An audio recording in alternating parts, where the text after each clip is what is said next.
Maartens, your host of the day. We have a lot to pack into an hour and a half. But John, who is on the tech side of things, and I will guide you through this time together. Please, please, please, guys, note your questions and comments in the chat box so that we don't miss out on your contribution. And remember, always on mute, please. For the speakers, we will keep your time for you and give you a countdown, so don't worry.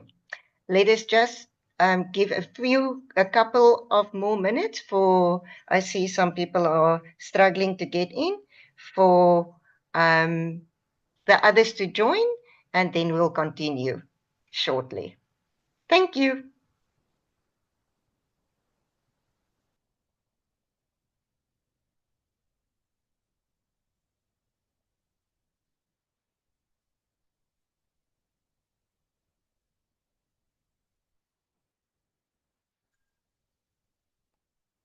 Homelessness Network's first webinar of 2025.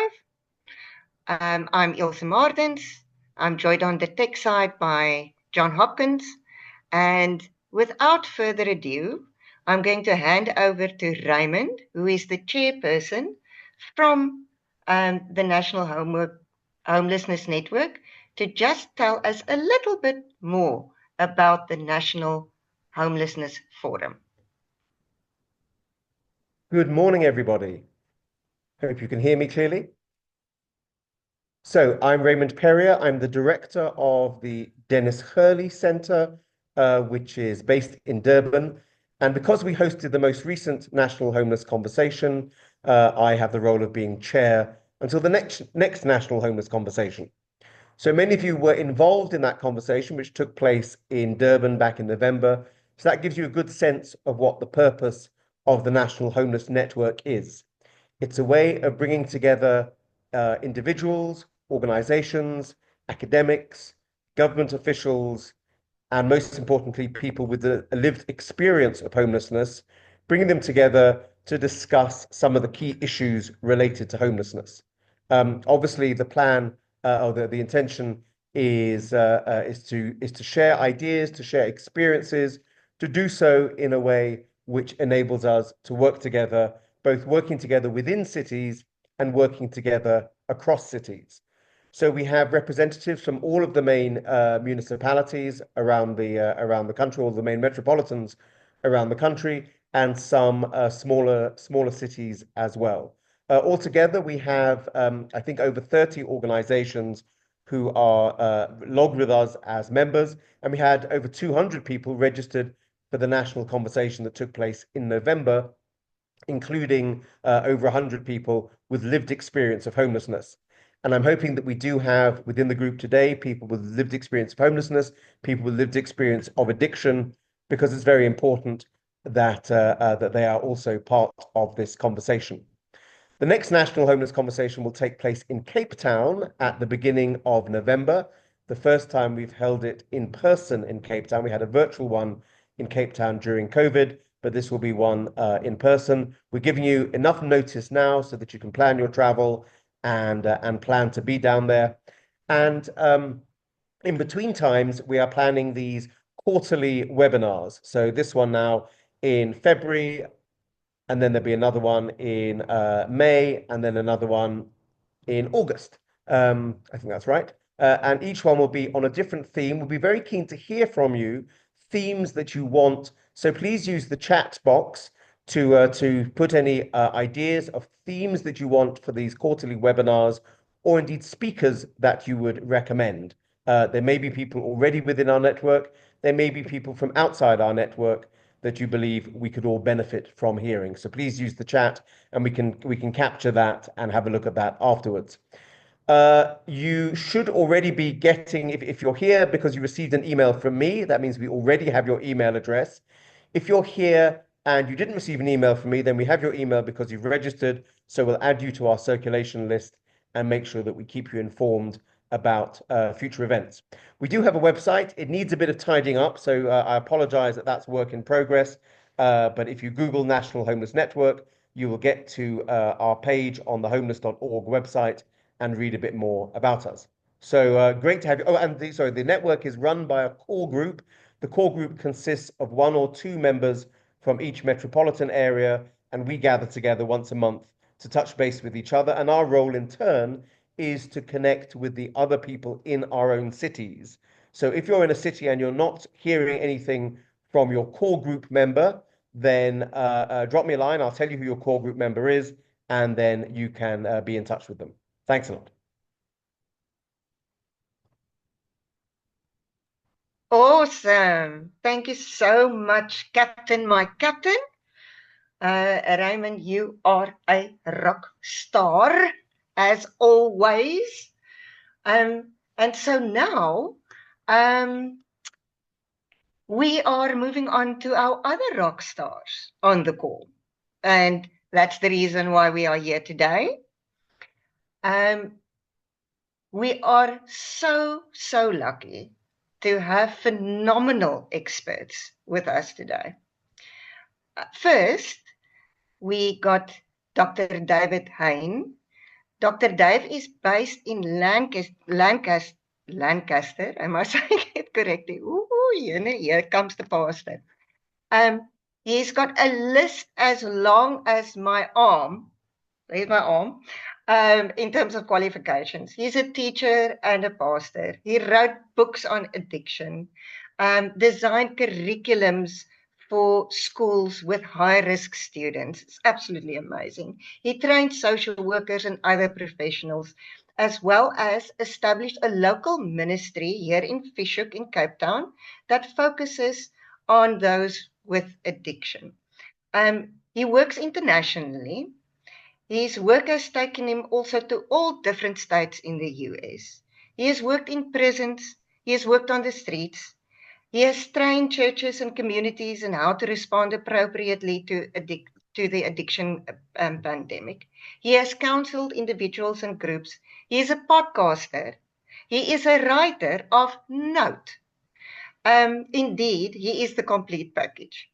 And then we have Mr. Maletje. He is a clinical associate with a very strong background in community-oriented primary care. He is a postgraduate. He has a postgraduate diploma in social and behavioral studies and is currently pursuing a master's in the public health sector. And his focus includes occupational health, public health interventions, and health promotion strategies. Mr. Maletje is at COSSUP in Tshwane, where he works directly with marginalized populations, particularly people experiencing homelessness. And he is also have a keen interest in public health policies, program evaluation, and the role of community-based interventions. So, Mr. Maletje, I hope you've got in already, but welcome. And then last but not least, we have Ronny Naude. He has completed studies in theology and addiction counseling and has accumulated 25 years of experience in addiction and recovery field.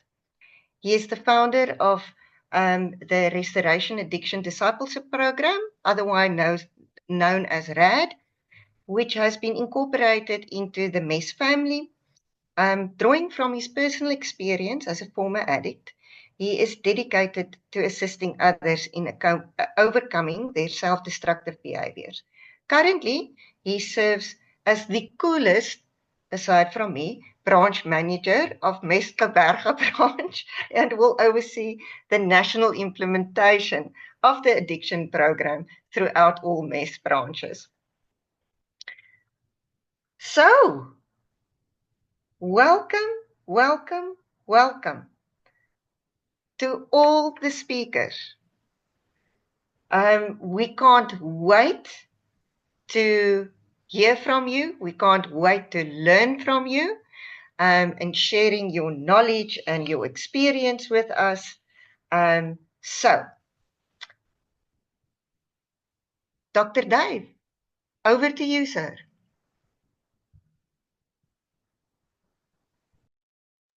Thank you. It's good to be here. Hopefully, Ilse, you are Yes, you are prepared to do my slideshow for me. Thank you. I appreciate that. I'm not a big multitasker, except inside my brain. So this slide just introduces our work and contact information for me. So it's pretty much self-explanatory. You hear our work called A to D, you hear it called From Addict to Disciple. And it focuses around, and I'll just hold the book up that you can see briefly if I can get into focus. Not too well today. There we go. So the book is called From Ashes to Destiny. Next slide.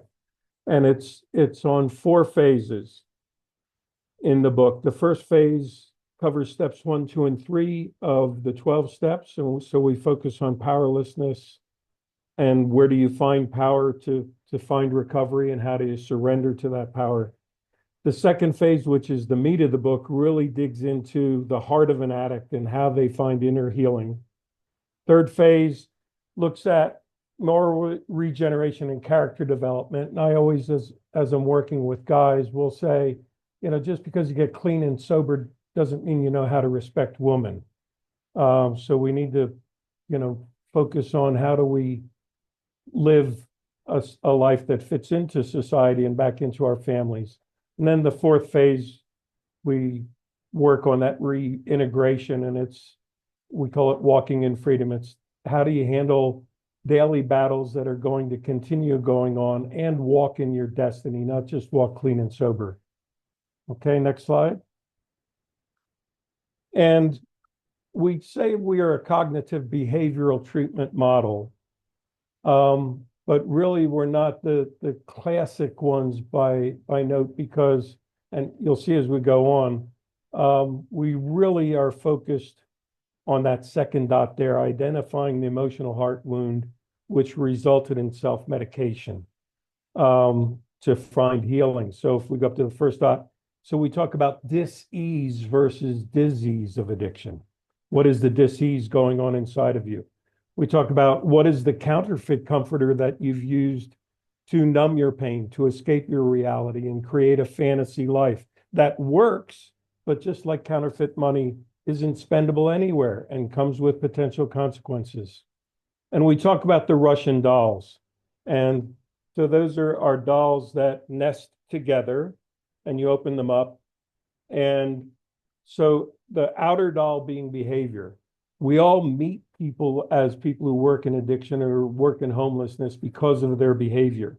And very often behavioral modification treatment starts there and stops there. And lots of addiction treatment starts there and stops there. But what we say is if you open up the doll and go down to the next layer, you find a smaller doll that is feelings. And our feelings control our behaviors. Think about it, whether you've ever been an addict or not. Your feelings, your emotions control your behaviors that you do.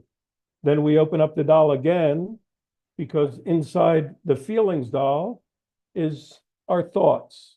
And you notice how they're getting smaller. And the truth is the thoughts that we have going on control our emotions or influence our emotions, which then influence our behaviors. And we open up the thoughts doll and we get a smaller one, which is the beliefs doll. And very often, if you're working in a spiritual setting, if you're working in a faith-based setting, the word is, find your identity in Christ. If you're Christian, focus on your religious roots and your beliefs, and that will set you right. But I found over and over again, and I've been working in the field for 30 years, I found over and over again, that isn't enough, because this wound that I talk about, this emotional wound, there's a little doll inside, which one of those wounds actually becomes our core value. So in my case, it was rejection from the womb, which resulted in beliefs that I was unloved, and unlovable.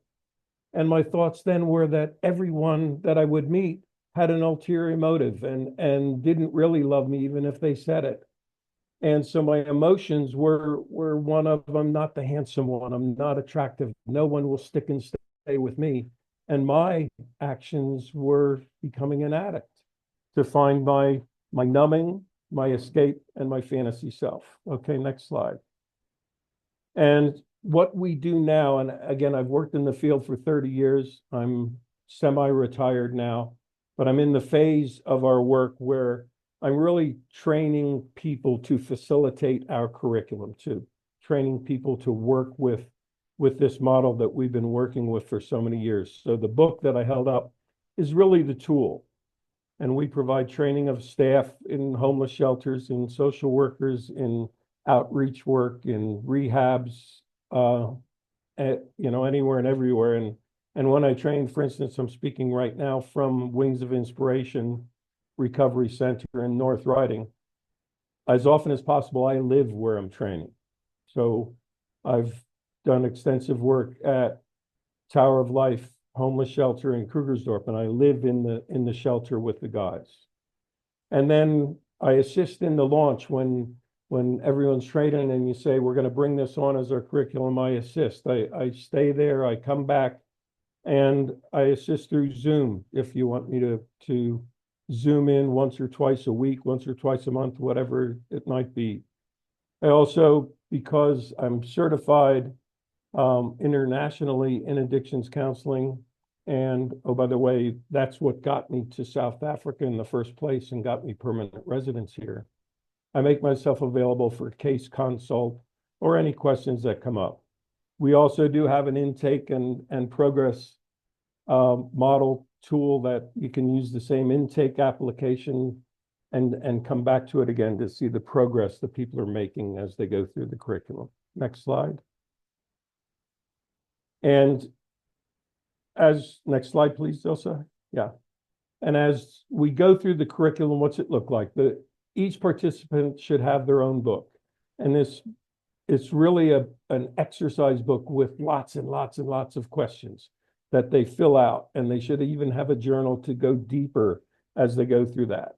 They should do the chapter's homework before they come to the class. So it's not we're throwing a topic out for discussion and no one's prepared. 90% of what we do is in group sessions, and we use one-on-ones for questions and that come up or concerns or pain. You can be leading a group and see this has really touched someone, this topic that we're talking about. And so we use one-on-ones to dig deeper. And we go at an understanding and breakthrough pace. So people often ask me, how long does it take to go through? There's 30 chapters. Is it 30 sessions? No, we go at the pace of how people are getting their understanding, their application, and their breakthroughs. And next slide. So if you look, and this is from Galatians 5:22 and 23, the fruit of the Spirit. Normally, we just read the fruit of the Spirit and don't think anything about it. But if you look at the top where it says pardon me? If you look at the top where it says self-control, that's where we meet people and we try to teach them behavior modification for self-control in many, many settings. But as guys are released and go back into their families, what we tell them is if you're struggling with your self-control, if you're struggling with your behavior, go a step down and say, has something undermined you being gentle or faithful or good or kind in your relationships with your family and your coworkers? Is something irritating your patience? What's robbing you of your peace? What's stolen your joy? And so we teach the men and women as they complete the program to walk this staircase from the bottom up. If you get your understanding of self-love and love of others, if you have joy in your heart and you're truly living in a peaceful situation with contentment, then what flows out of that is patience and kindness and goodness and faithfulness, and ultimately self-control. And from an addiction standpoint, that means clean and sober. Okay, so that's my presentation, short and sweet. And Ilse, I'll turn it back to you. Thank you so much, Dr. Dave. And I love the beach behind you. That brings a sense of calm and peace. I love it. Okay, Same guys. here. I'm not on the beach, but I like to look at me on the beach when I'm in Zooms all the time because it keeps me focused on good things. Absolutely. Okay, now it's over to a quick question and answer sessions. If there's anybody online who would like to ask Dr. Dave something.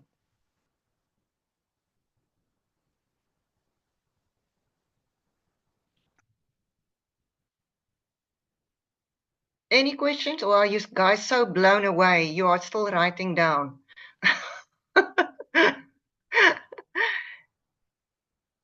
If I could jump in while everybody's just thinking about it, I am sitting in North Riding right now in Gauteng. I'll be in country until the 26th of March. So you've got my contact details there. So either if you're putting your thoughts together or you're bashful in these settings to be the one to ask the first question, you can always send me a WhatsApp or what have you. I've also we've got one. Kondai, over to you. Thank you so much.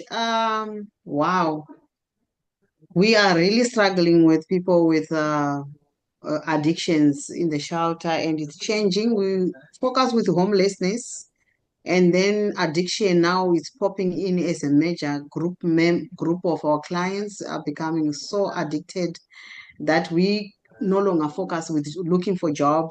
We need to use another framework of how we're gonna deal with this situation. Because reunification on people using drugs, the process is very long. It's not just a thing you can microwave because the people have more than 30 years doing the same thing. My question comes to the framework of the Ashes to Destiny book. Is it accessible anyway? Because it's my first time to know this book. Yes, it is. It's actually, I keep a supply in Cape Town and I keep a supply in Johannesburg, and I get them printed in Paro. So even if it's something where you want a large quantity, my printer in Paro turns them around in 5 days. So, we're looking, if you consider shipping, 7 to 10 days tops to get you a large quantity of them. It's also available on Amazon in both the regular printed copy and as an ebook. And my second, thank you so much for your answer. And I hope we can get that book because I like the steps, the 9 steps that I see there. But my other question is that how do we deal or how do we work with the clients that, because the clients, when they use medication, they use alcohol, uh, some substance, they become partly psychotic problems. And we are really normal, sober, you have a normal energy, use peanut butter and jam, and you come to work, and how do you handle yourself because it's every day you have like 8 people per day, you must have session with them. So how do we have to work with this? Because we need to know to do and what not to do. Yeah, Expectation, yes. I think that, and obviously this would be a more detailed answer than we have time for now, so feel free, we can talk further. But I think as a general rule of thumb, we need to make ourselves available to all people, but we also need to be cognizant of where they're at. How recently did they use? Are they still feeling the effects of the drug? Are they in withdrawal? Are they clean and sober 30 days, but still have 8 more months of flashbacks and cravings and nightmares and drug dreams and paranoia? So we need to grow in discernment of where they're at, but our message doesn't change. As long as we're consistent with our message and what we're bringing to them and helping them find freedom and helping them find healing, then we, based on their cognitive awareness in any given session, be it group or one-on-one, you touch base the next time to see, did anything stick? Are they applying it, or did it just go in one ear and out the other? And realize that, oftentimes if it's going in one ear and out the other, we just need to accept it for what it is. If someone's even on methadone as part of their maintenance program or their medically assisted recovery program, they might just nod off and be, doing this the whole time you're holding a group session. And there's only so many times you can have somebody tap them and wake them up. I mean, they just don't have anything to give that day. And I think, the key is not taking that personally, but being able to really have patience and understand what they're going through and meet them where they're at.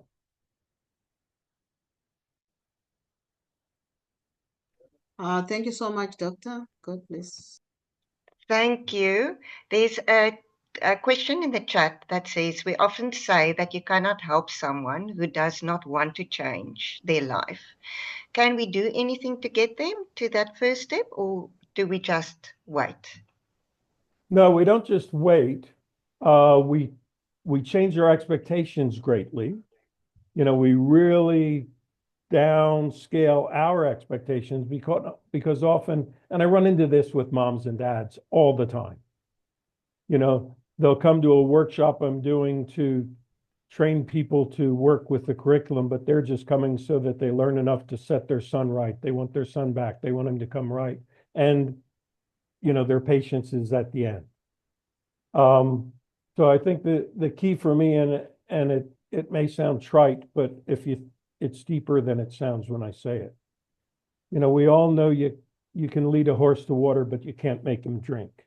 And that fits this category. We can lead addicts to groups and sessions and counseling and this, that, but we can't make them drink. Mm-hmm. However, if you salt the horse's oats, it will be thirsty. So the key for me is, even when they're not thirsty, how can I be salt? How can our conversations have a little shake of salt on it so that a thirst develops in that person who doesn't even realize that I'm salting it so that they get a desire to come clean and sober. So it might be sneaky, but it works. Awesome. Thank you so much, Dr. Dave. Now, Mr. Maletje, if you are online, we are over to you. Thank you very much, Maartens. Are you going to be able to show my slides? Thank you very much for the opportunity. Let's somehow jump to the second slide in light of time. Okay. Community-oriented substance use program, which is termed COSSUP here, was established in response to growing substance use challenge in the city of Tshwane back in 2016, where the city of Tshwane, after recognizing the need for the evidence-based approach to substance use, they engaged with Department of Family Medicine in the University of Pretoria to design the model that integrates the health care and social support, which led to creation of COSSUP, which we're speaking about today. Where was I? So COSSUP is a joint initiative between City of Tshwane and University of Pretoria.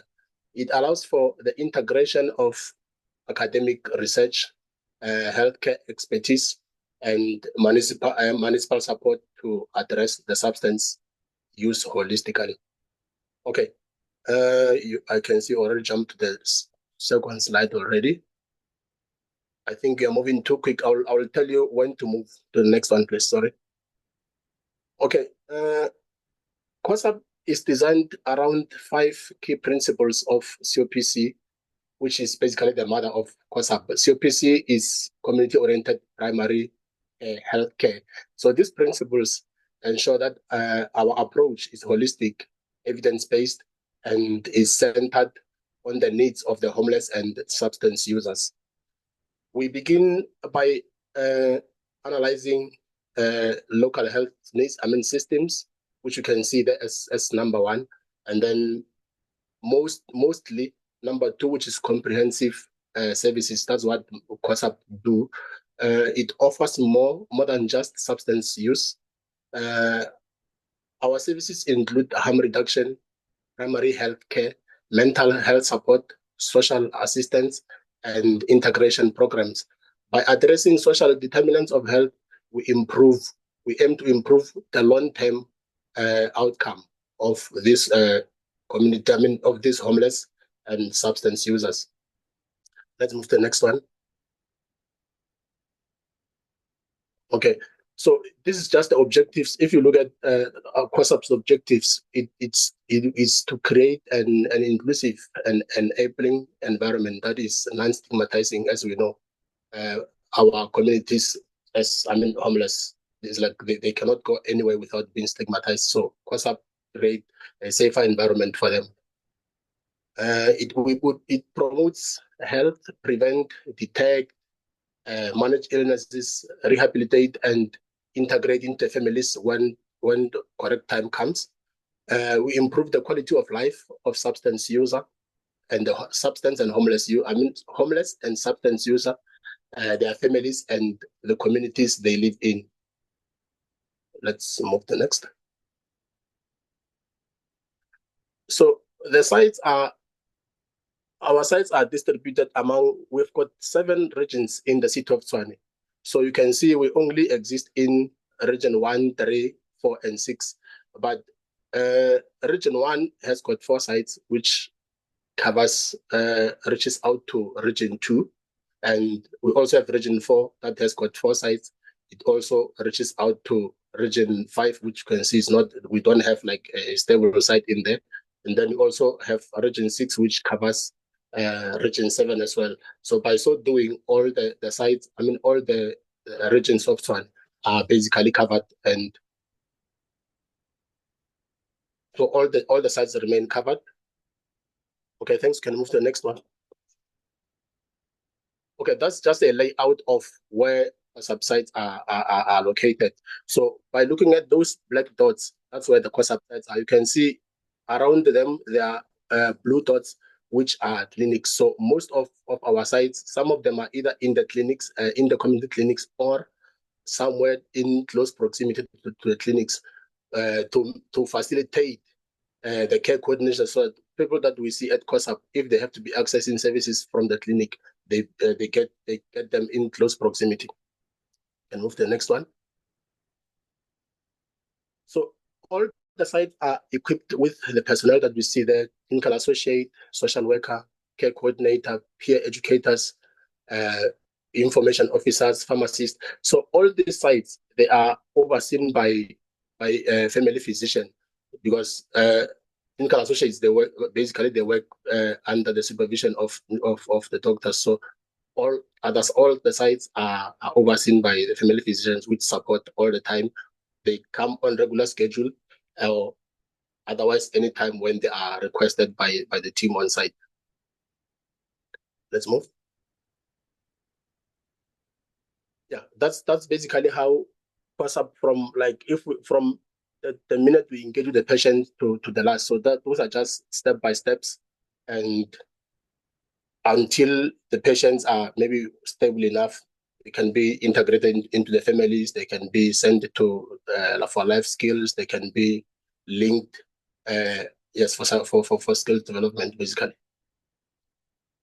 We can move to the next one. Okay, we know traditionally that our health facilities or the clinics, they're disease centered.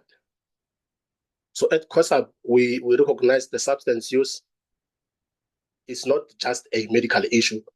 It deeply connects a person's social, emotional.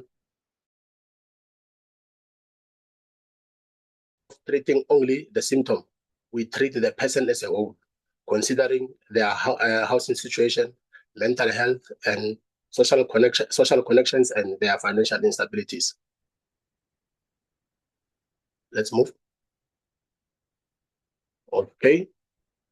So we further recognize that the health is shaped by community, not just by individual choices or medical treatments. We provide harm reduction, psychosocial services, wound care. All this we do them in an environment which is familiar to the patient, like where the patient stays. Like we don't really require the patient to come to us. We actually reach out to these people in their communities where they are more comfortable without feeling stigmatized at all. We work with the local NGOs, religious organizations, and local businesses to create a sustainable support networks. Peer support and engagement, we've got individuals with lived experiences, which play a vital role in outreach and mentorship of the communities that we're dealing with, particularly homeless and substance users. Let's move on. So those are the services that are rendered on site. Medical examination, which is general health care, which includes illness screening, linkage to care, needle and syringe program, needle and syringe exchange programs, and OST, which is opioid substitution therapy, newly termed as opioid agonist therapy. Let's move on. Okay. COSSUP plays a central role in addressing the substance use among vulnerable population. So we focus mostly at the homeless hotspots. We identify, if you remember, the first principles that we shared earlier. So as part of identifying where the need is actually located. So we identify and serve individuals in areas with high homelessness. We follow community-oriented primary care approach, integrated prevention, treatment, and care. We ensure individuals receive right care at the right time, linking them appropriately to the services that they need. You will see, second, we also have WOPOT, which WOPOT and some multi-sectoral AIDS unit. So they play integral role in the street medicine, which is rendered by COSSUP and other stakeholders. So these teams, they help us in mobilizing the patients around where we go. They help us connect the patients with the healthcare services. After seeing these patients, it's like CHWs from these teams, which is WOPOT, Ward-Based Outreach Team, and MSAMU.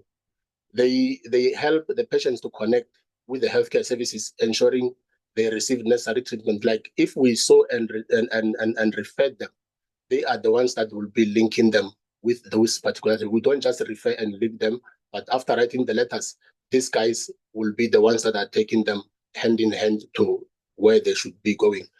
Effective street medicine requires collaboration amongst multi-stakeholders, which include, as I just said, MSAMU,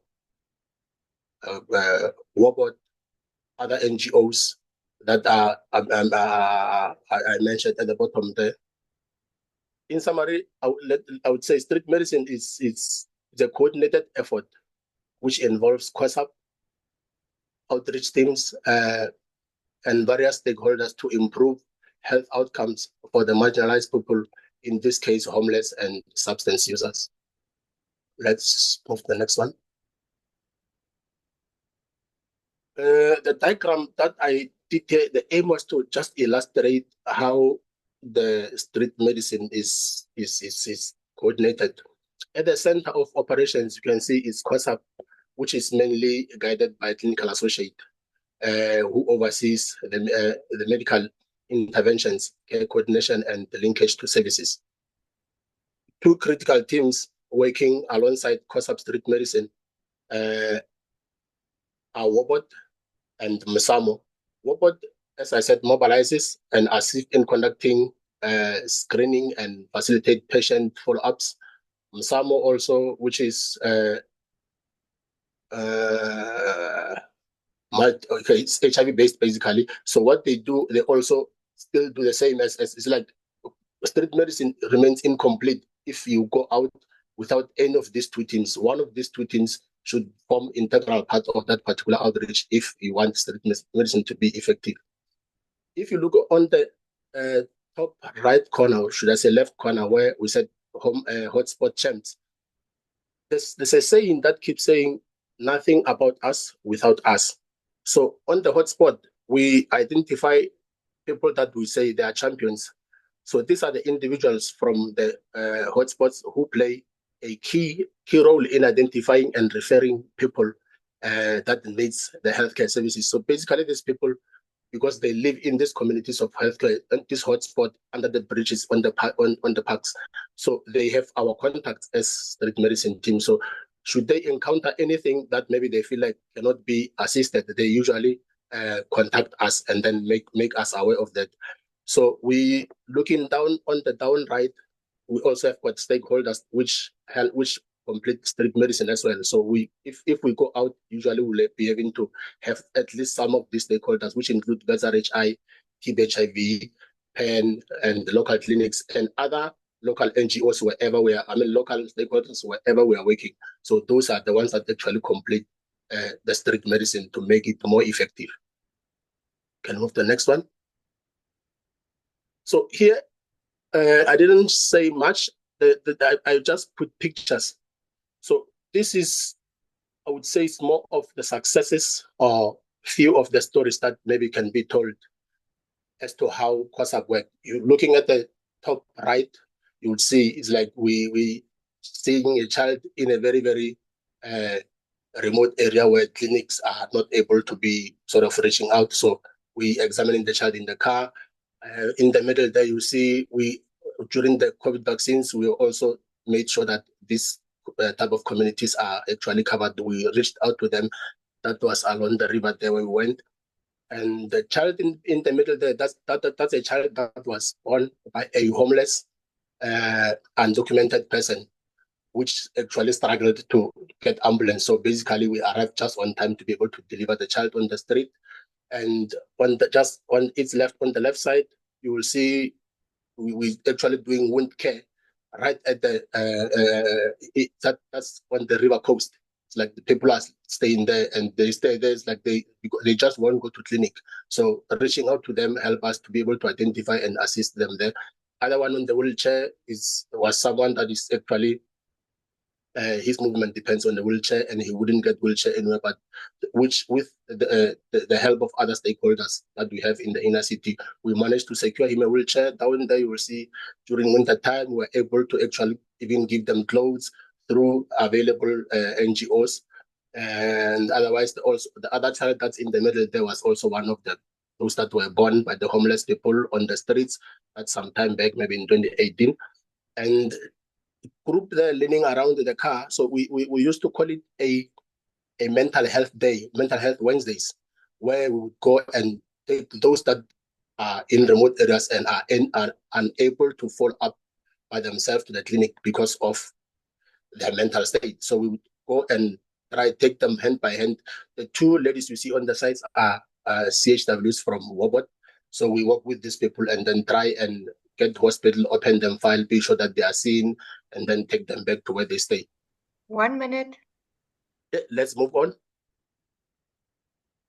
Basically, that's just inclusion criteria for COSSUP, especially for the OST. Let's move or cut me. And yeah, those are the we also offering psychosocial services, which include screening and brief motivational interviewing individuals, skill development, which is offered by also the surrounding NGOs which we have in the inner city. Let's move. Okay. Substance use and homelessness. Substance use, homelessness, and social exclusion often limit opportunities for joy, creativity, and social integration. So recreational activities, as you see up there, helps these people's mental well-being, rebuild their social connections, and offer sense of purpose beyond homelessness and substance. So we just actually give them sense of belonging by offering them this type of services where they come and exercise. Let's move on. those are just other services that are offered by street medicine. Let's move. Okay, so we also offer training for other institutions, for other NGOs around the city, for the students, postgraduate students, social workers, and student health. Let's move. Just few of the challenges: funding, access to COSSUP in the remote areas, as I mentioned, that we try to reach out, but we still may not be doing enough, but we are trying to reach out. Access to healthcare for our homeless people, stigma and discrimination, SAPS and Metropolis confiscating needles and medication when they have, or actually even moving them around without caring whether they are their own chronic illnesses. It's like, so those are the challenges that we have. Let's move. Thank you, sir. Sorry, Yeah, that's our the last slide, time has basically. run out. That's the last slide, basically. Okay. Thank you. Thank you so much. This is amazing. I think if anybody have questions for Mr. Maletje, can you just write them in the chat and we'll get round to it when we have our panel discussion. Ronny, I'm going to give straight over to you.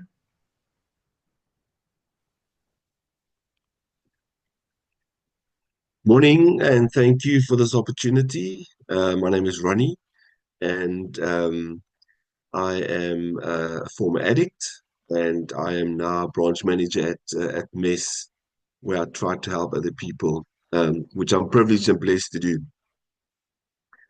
So I've started a program a couple of years ago called Restoration Addiction Discipleship Program, RAD.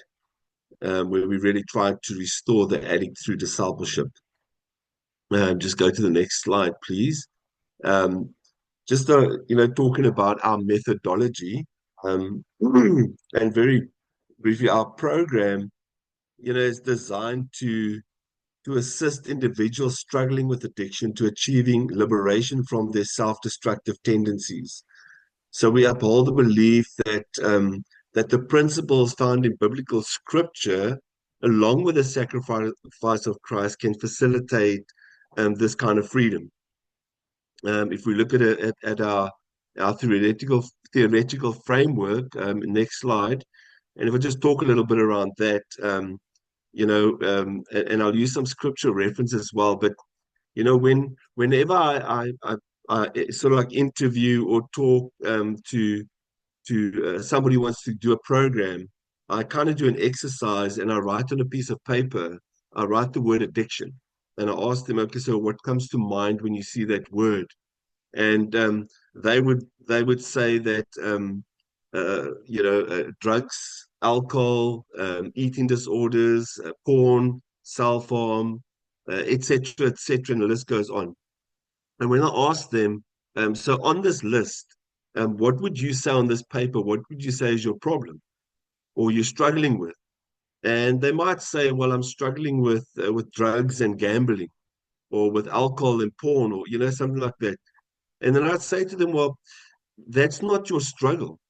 That is your expression. That's how you choose to express. What are you expressing? Well, you're expressing your addiction through these various activities or substances, which is very interesting to look at because it challenges a lot of popular ideas out there.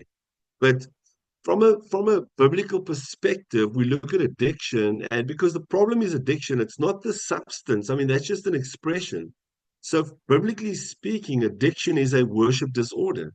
And so it's a condition of the heart. And so I go to a passage like James chapter 1, verse 13 through 15. And in that passage, it says the following. It says, let no one say when he is tempted, I'm being tempted by God, for God cannot be tempted with evil, and he himself tempts no one. But each person is tempted when he is lured and enticed by his own desire. Then desire, when it is conceived, becomes birth to sin, and sin, when it is fully grown, brings forth death. So we have, so what we try to teach the guys on our program is that there is a responsibility, and the responsibility, they need to take responsible for the choice that they make, because it is clear from biblical perspective that we have a choice that we make, and that choice takes us down a certain path, and there's consequences attached to that. And so a passage in James really brings that out, where the desire to self-destruct lies within my own heart, and I made a decision based on that. And then another passage that we look at is Romans chapter 1, verse 21 through 23. And I can read that passage as well, just quickly for you. It says the following. It says, though they knew God, they did not glorify him as God or show him gratitude. Instead, their thinking became worthless, and their senseless hearts were darkened. Claiming to be wise, they became fools and exchanged the glory of the immortal God for images resembling mortal man, birds, four-footed animals, and reptiles. So you see, our understanding, our belief is that our hearts are idol factories, and we create these idols and we bow down to them. And addiction is one of those idols that we bow down to and we worship. And so the addict, when they're using drugs, or whether they're using alcohol, or whether they're busy with porn or gambling or whatever it is, it's merely an expression of a desire that lies within their heart. So what we've got to deal with is actually the heart. It's a heart condition. And so Romans 12, verse 1 to 2 is really impactful in my life as I came through addiction. And it talks about becoming a living sacrifice and not being conformed any longer to the patterns of this world, but to be transformed by the renewing of your mind. And I realized that in order for me to change, for me to become restored, I need to return back to God, the very God that I turned away from when I made the decision. Because in all addicts, in the addict's head, in his mindset, it's my world, my way. I will determine what gives me joy, what makes me feel peace or happiness, or makes me feel powerful, or what sorts out issues in my life. So we made a decision to turn away from God to these substances or activities to do what God intended to do for us. And so really we need to come back to God. And so we need to become a living sacrifice. We need to die to ourselves and accept the sacrifice that God made for us and embrace it in order to become restored. Now, a beautiful story for me that plays out the life of the addict is really the story of the prodigal son, who wished the death of his father because he wanted his inheritance. And with that hard heart, he went to a faraway land, went and squandered everything on promiscuous living and everything, and then eventually ended up in a pigsty looking after pigs, a Jewish boy on a Gentile farm looking after pigs, unheard of in that time. But there he is, and he's dying of hunger. He's not being paid for his labor, and he realizes in that moment, if I stay here, I'm going to die. The servants in my father's house, they have food to eat. They've got a place of their own. They get taken care of better than I am. And he has that enlightened moment where he comes to his senses, and he gets up and he runs off into, he runs back to his father's house. The question that I like to ask, especially when I'm dealing with parents, and I'm dealing with people that are concerned for the addict and they want to help, but they're not really helping, because they don't understand what help looks like. I'd like to say to them, well, what if somebody had brought that young man a piece of bread and a glass of water every day? Would he have come to his senses? Would he have gone back home to his father's house? And I think, we can all agree that no, he wouldn't have, because what brought him to his senses was that he was starving, he was dying of hunger. And so there's a difference between helping and enabling, and we've got to be very careful what that line is. When we go to the next slide, please. 1 minute, Ronny. Yes, sorry. So if we look at some psychological insights and stuff, so from a Christian perspective, recovery can be viewed as a process of developing secure attachments to God, replacing unhealthy dependencies such as addiction with love and acceptance. The approach emphasizes fostering connections with God and the community, allowing individuals to reframe their life stories through the lens of God's grace, redemption, and purpose. If I can just go to to our material that we use. It's we use a book called The Crossroads, and I don't know if it's in focus there, but yeah, it's The Crossroads, and that's taken from a book written by Edward T. Welsh called Addiction's a Banquet in the Grave. And it's really a 10 steps out of addiction. We use the Christian adaptation of the 12 steps by Saul Selby, and then various life skill topics and group discussions in our program. We believe that there's a practical aspect, so we have works of service, daily responsibilities, and work readiness programs. When we talk about our assessments, we obviously assess the desperation levels. We look at medical history, family orientations, and our program is a 9-month live-in program. Our impact and why it works. Well, we believe in 5 pillars that need to be in place. So a person needs to have a safe environment to live in, be employed, have accountability partners, be actively involved in the church, and have a mentor. And then, really what it is Christ is the power in our program. If it wasn't for him, I wouldn't be sitting here talking to you today. And it is the sacrifice that he made, and he took upon himself my iniquities, my sins, and he restored my life, and I'm free from that. I've been free since 1996, and I give all glory to him. Thanks. That's all.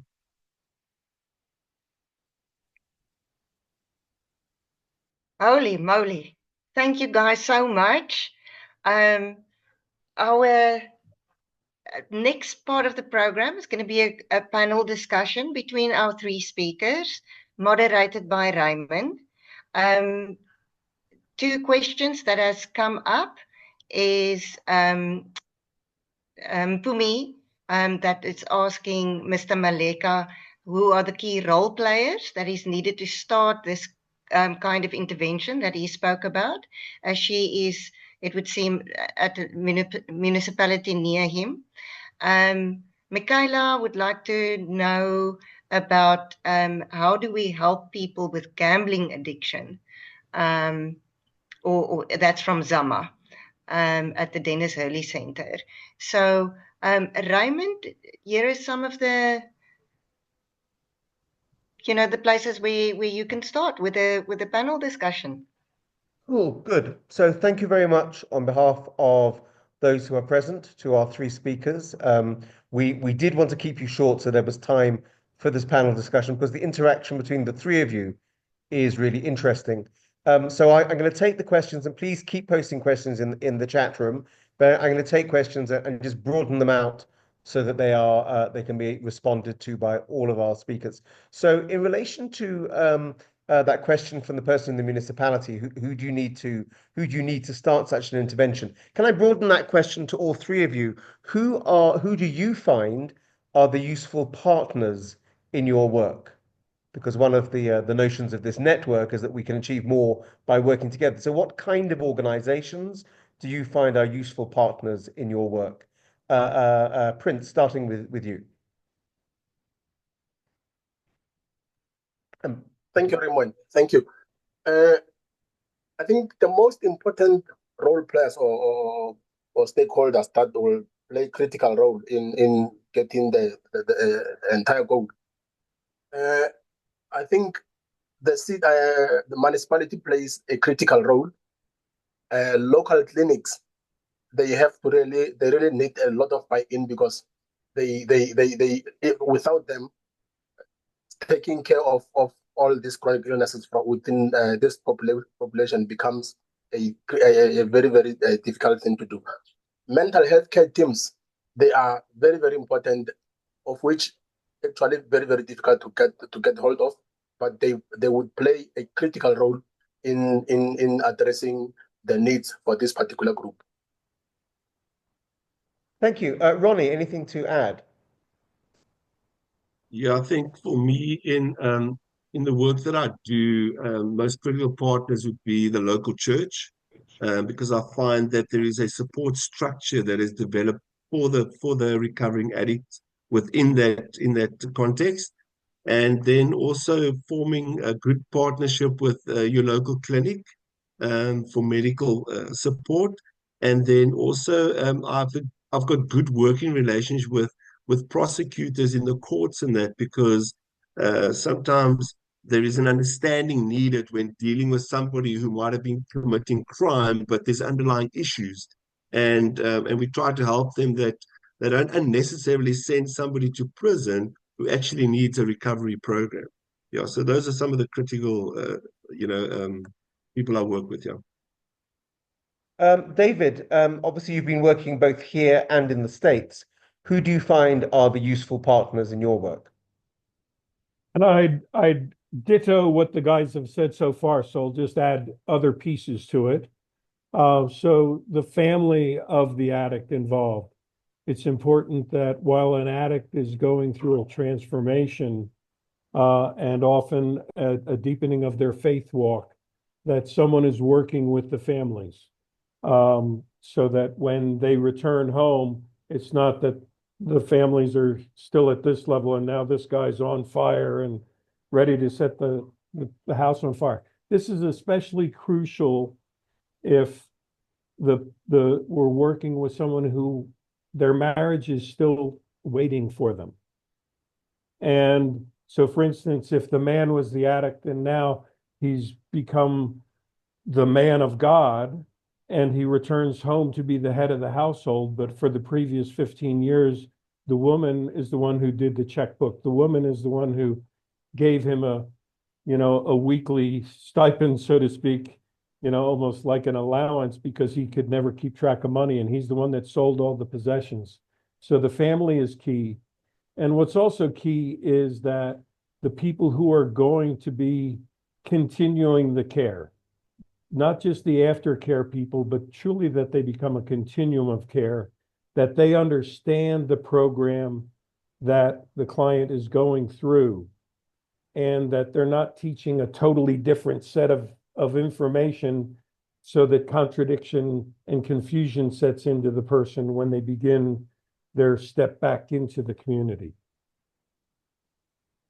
Thank you. Thanks, David. The person who asked the question about Nelson Mandela Bay, you'll find there's an answer in the chat room. One person's Numusa, lovely to see you here. One person asked a question about success rates. So can I broaden that question to how do you measure success? How do you measure success? And then given whatever measure of success you use, what would you call your success rate? And I appreciate this is a highly contentious question. Ronny, your smile is biggest. Start with you. Yeah. How do you measure success? I suppose Nope would consider me a success of their program. That's where I came to find Christ, and that was, I don't know, 28 years ago. I think if I look at success and measuring it, it's more realistic for me to say we've got an 80% success rate in people finishing our program.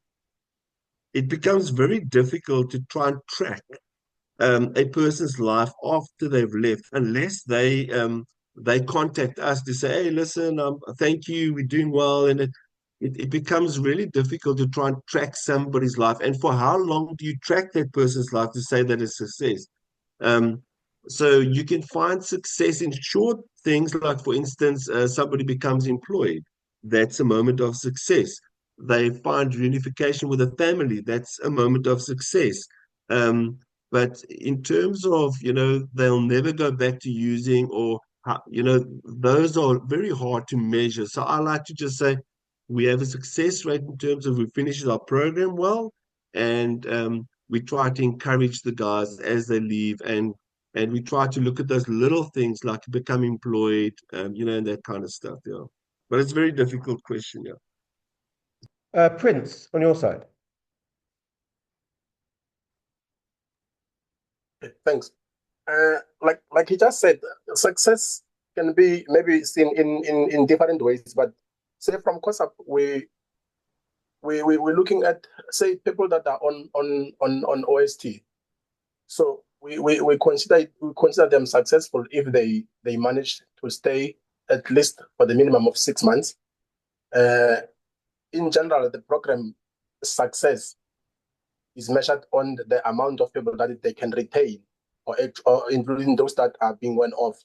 So the only ones that will say they are not successful is the ones that eventually relapse along the way without being able to be retrieved back into the program. So other things is that, as he mentions, the ones that we manage to reintegrate with their families, the ones that we manage to get them off the street and put them in the shelters. So that's how we end up saying at least we're succeeding when we getting that at least being done. Thanks. Thank you. And David, and again, is there a difference between how success is viewed in the States versus in South Africa? No, it's pretty similar. And, you know, I don't say this as the rude or arrogant American, but South Africa often gets things sort of 5 or 10 years after they've been tried and tested and stirred in the pot a little bit for a few years before America begins to export it. So I'm not coming as that expert, and apologize for that if some of you have been on the receiving end of some of that American arrogance. But you know, the typical measure in the recovery community is the person still clean and sober 12 months later? And they only measure those people who've successfully completed the program. They disregard all the people who've dropped out, who've left early. And so it's statistical manipulation in a sense, you know. But you know, we have a model to use that. We have evidence-based information. We also have our assessment tool that we developed to be used in the prisons in the States and here in South Africa does a pre-treatment assessment, a mid-treatment assessment, and a post-treatment assessment with the exact same questions. And then we have weights and measures for the subjective answers. The objective answers are pretty easy, but the subjective ones, you know, you'd need to come up with your own scale. But we measure where things have grown, where they're still leading at risk thoughts or behaviors, and use that as a tool to predict ahead. But when I work with families, and you know, they just want to know, is my son or daughter getting right? Are they going to come right? And but they ask, what's the statistic for, you know, all your work for the past 30 years with 30,000 addicts? And what I say is, look, for everyone who comes right, there's at least 100 members of their family, their friends, their current network whose lives have changed because this one's been transformed. And that goes up and down generations also. And if you look at a child born and daddy's in prison, and he comes out of prison totally transformed and on fire in his faith, that touches his children, his grandchildren, his great-grandchildren. So which is the most important measurement, I guess, for me? And for me, it's generational, because that's how we change our communities and our countries.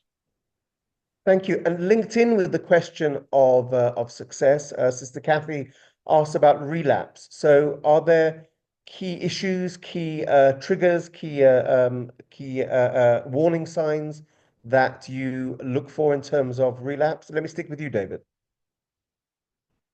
There are, and we've got several chapters in the program to look at them. And I personally have, you know, in all my work, and this is controversial because it comes against what SAMHSA in the US what they say. And that is, I differentiate between slip and relapse. So a slip is, I've used, but sort of after the first use or the first sip of alcohol or the first evening, I smack myself on the head and say, what the world am I doing? And I cry out for help before I get down this slippery slope. To people in the community, in this business, that's counted as a relapse. To me, it's not. I don't send someone back to square one and say, now you only have 1 day clean starting tomorrow, because we've grown in wisdom, we've grown in strength, we've grown in experience. So everyone has different triggers. And so we make sure we we work on the triggers. We use biblical examples of building altars where, you know, what pile of stones would you make where God showed up undeniably in the midst of your addiction and saved you? And we use signposts saying, you know, don't go this way, you know, go this way and trouble's coming. We listen to that silent voice of our teacher who walks through us. So we build things in that people can work with, because the temptation's always going to be there. And if the wound is not healed, it's going to sting.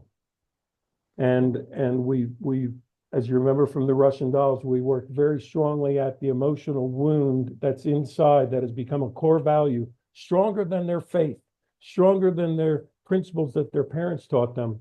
And if that thing's still just trickling a little bit inside of a hemorrhage, then it's almost like a time bomb, and that needs to get healed before that time bomb goes off in a relapse.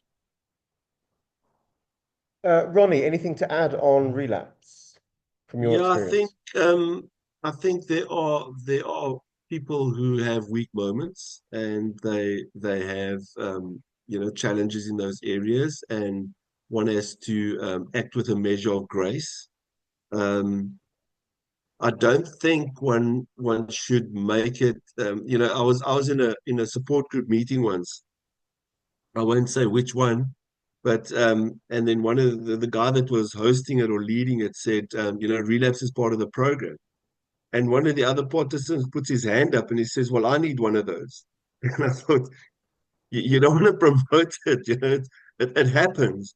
You don't want it to happen. So that's why I think, for me, the 5 pillars that we put in place, you can position yourself in such a way that it becomes harder for you to actually fall into that trap.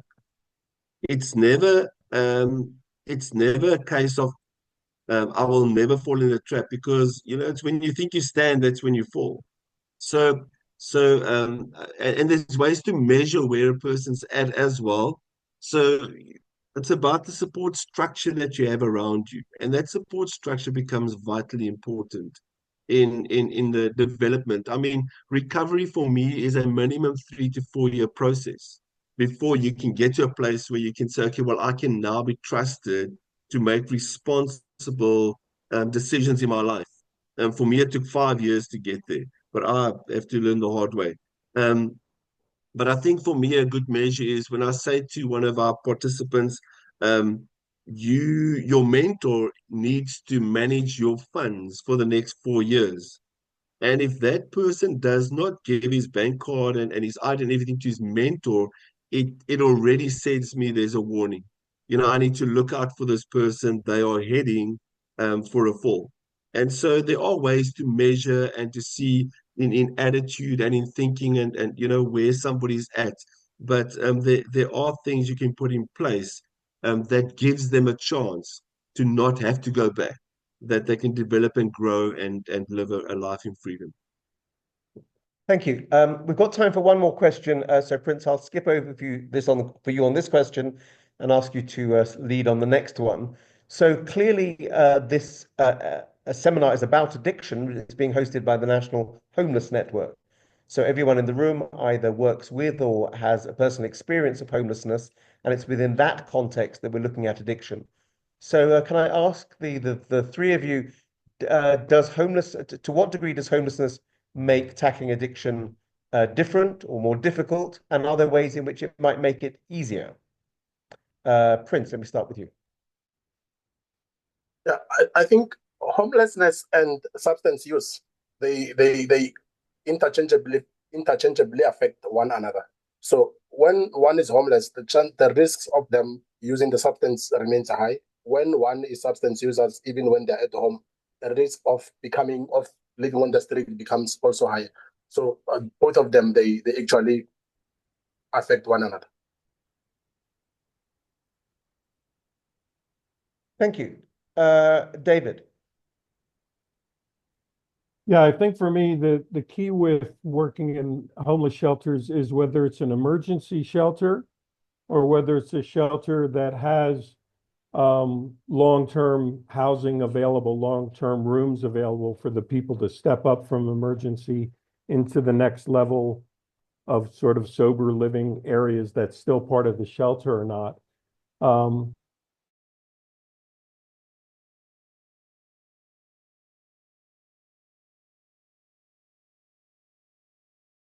Your program, they're choosing to get out of their cell. In the homeless shelter, they may choose to come to begin the program, but if it's an emergency shelter, they may not be always available, and they're more transient, and you don't know where to contact them. They may not have, an place to SMS. So it can be challenging from that perspective.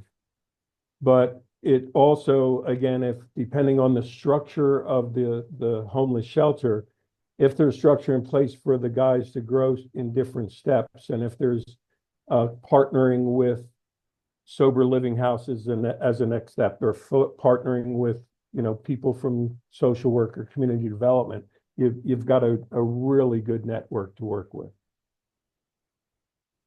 Thank you, Ronny. Yeah. So I can add to that, and I also want to say that for me, somebody being on the street, it is a little bit easier, I think, in terms of the fact that they've lost so much, they've lost everything basically to be there. I mean, I remember it's only when my enabling network they closed their doors and I ended up on the street. That's when my life changed, because I didn't have many options left. But I want to say this, and I don't know if David and Prince have come across this, but all the participants that I've come across on my program and guys that I've been on, whether it's been in a rehab, prison, or whatever, without exception, whether they come out of a prestigious school or whether they come off the street, every single one of them suffered from absent fathers, and without exception. And I think that is a key influence in somebody making decisions that eventually self-destruct in their life. So there's an area that I mean, I don't think anybody asked a question around that, but so there's no real difference between the guy that comes out of a wealthy home or one that comes out of poverty. I think there is a common denominator, which is you must probably find there is daddy issues, and it's contributed to the decisions that they've made. Yeah. Excellent. Thank you for sharing that. We're about to go to closing remarks. Can I ask each of the three of you for just one final sentence, particularly some words of encouragement? There are a lot of people in this webinar who are working in this field, and as you know, it's an area where one can quite often lose hope. So some words of encouragement would be fantastic. While you're thinking of that, can I remind everyone who's here, if you want to suggest any areas of for future webinars, then please put that in the chat room, or you can email me. You all have my email address because I think you all received emails from me.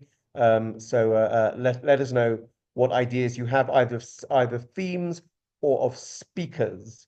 Some other great questions in the chat room, but the question of harm reduction versus rehab, that's a whole seminar all on itself. So we won't even open that subject at this stage, I'm afraid, because we won't be able to do it justice. So let me turn back to our three speakers and ask you for your final words in alphabetical order, starting with David. Okay, first, thanks for the invitation. I really enjoyed this time and hope to get to know more of you personally in this network. It really has been an encouragement to me. I think just a final thought that I'm asked all the time is, do addicts really change? When do I start trusting them again? And I think, resoundingly, I say, yes, addicts can change. And they not only change, they can experience radical transformation to the point that you don't even recognize them anymore. They are so on a positive, healed, and whole mode. So don't give up hope on them. And I know it's a struggle to be the carrier of hope or the person inspiring them with hope. But I think one of the things we each need to check ourselves if you have loved ones caught up in addiction. And that is, don't fall into some of the things that we may have heard other places that really don't fit the love that the addicts need. So one example I'll just give in parting, and that is when we say you have to re-earn my trust. Trust is not earned. Trust is given. And trust is a condition of my heart. And I understand people can get to the point where I don't want to risk heartache one more time. I don't want to risk heartache heartbreak one more time because my loved one's broken my heart so many times. But if you're in that state, how long did they need to be clean to re-earn it? 6 months, 6 years, 6 decades? So very often we put the onus and the stigma on the addict when we really need to check ourselves to see, are we at a point to welcome them and give them our trust? Thank you. Prince. Okay, thank you very much for the opportunity for coming and presenting and to the audience that listen to us. In closing, I would love everyone that works with the addicted individuals and homeless to say, addiction is a chronic relapsing disease. So whenever you are assisting these people, do not accept or expect expect them to change overnight. So please enjoy them, work with them, and support them all along. At any point, if they relapse, don't give up on them. Hold their hand, walk forward, and then make sure that the families also understand the issues behind addiction, and then they can offer a consistent support to these individuals. Thank you. Thank you. And Ronny. Yes, thank you very much on my side as well for this opportunity. I don't know why I'm on this panel. I'm not qualified, but I'm grateful for the opportunity. I want to say that addiction is not a disease and a sickness from which there's no known cure. Addiction can be overcome. There is hope beyond hope. And I would encourage anybody that is working. I mean, we in the homeless field, we come across addiction all the time. Not everybody is suitable for every single program. And some people take longer to get to that place. Always be ready to listen. Always be available to walk with somebody. And you don't know if you're the 20th person that eventually helps that person to break that cycle of destruction in their lives. So addiction can be overcome and people can live a free life. Thank you very much. Excellent. Thank you so much. Just to let you all know, we will follow up with all of you with an email giving you access to the recording of this webinar. And we'll get permission from David, Prince, and Ronny to share their email addresses so that you can follow up with them directly as well.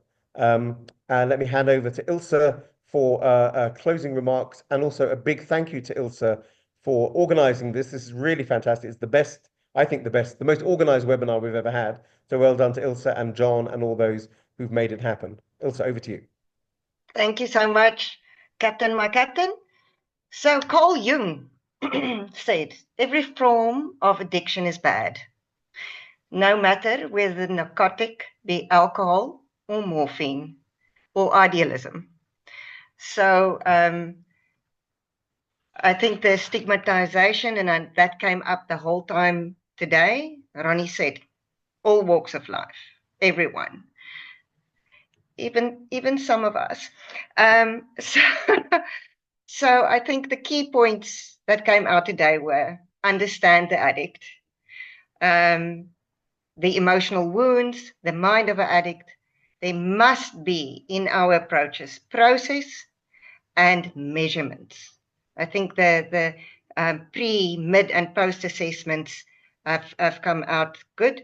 Partnerships are important, and the continuum of care, we need to also focus on that.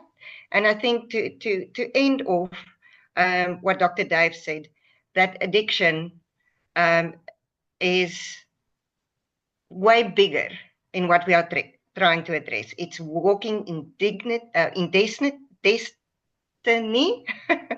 not just in sobriety. So once again, thank you to our incredible speakers for your time and expertise. Thank you to U-Turn for hosting the webinar for us. Thank you, John, for helping us with the technical side today and the slides. And thank you to everyone who attended. Thank you for having a learning spirit, and thank you for the difference that you make in your space every day. Thank you for not giving up. Thank you for believing that change is possible. And thank you for loving people back into wholeness. Have a great week further, and we'll see you again. And watch out our communication, our next webinar. And remember, please, your topics or suggestions on speakers in the chat, and we'll see you soon. It's 11:30. We made it. Thank you so much for your patience. Have a great time, people. Ciao, ciao. Thank you. Cheers. Bye-bye. Thank you.